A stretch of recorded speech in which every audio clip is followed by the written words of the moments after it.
Petrified. The Petrified Forest in Arizona. An ancient entire petrified forest, with evidence of it lying all around and cover a vast area.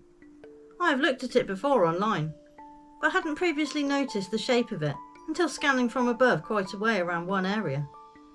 A dark area that looked funnily like the outline of a tree stump, but huge, giving rise to more thoughts towards the talk of old times, of fantastical times, when things were much bigger and maybe a bit more magical. Giant trees come up now and again online, and Devil's Tower is put forward as one, as discussed in A Giant Debate. But as with lots of things, there are stone cold mysteries out there, and using our eyes is a big part of how we look to solve things. Nobody seemed to have a problem with Sherlock Holmes seeing patterns and linking things together to solve a puzzle or a crime.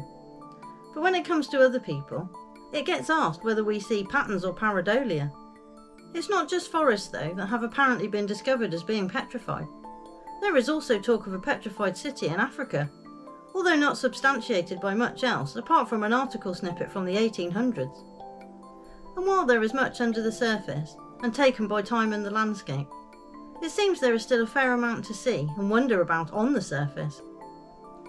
With what appears to be evidence all over the world of quite cataclysmic events occurring here and there over time, those events can also bring about new discoveries, just as our normal weather can with constant rockfalls along the Jurassic coast, revealing fossils in a previous era. It does the same for other things hidden.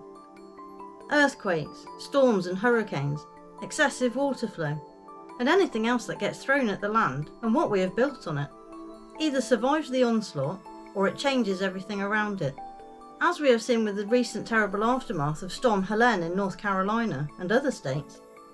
Recent history gets buried and covered, and current time is changed, and a new landscape is carved almost in an instant, with rivers finding a new path temporarily and taking everything with it.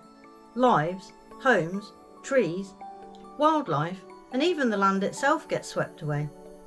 We are an industrious species and can overcome many things, even having to constantly contend with our own kind, trying to derail and hamper things.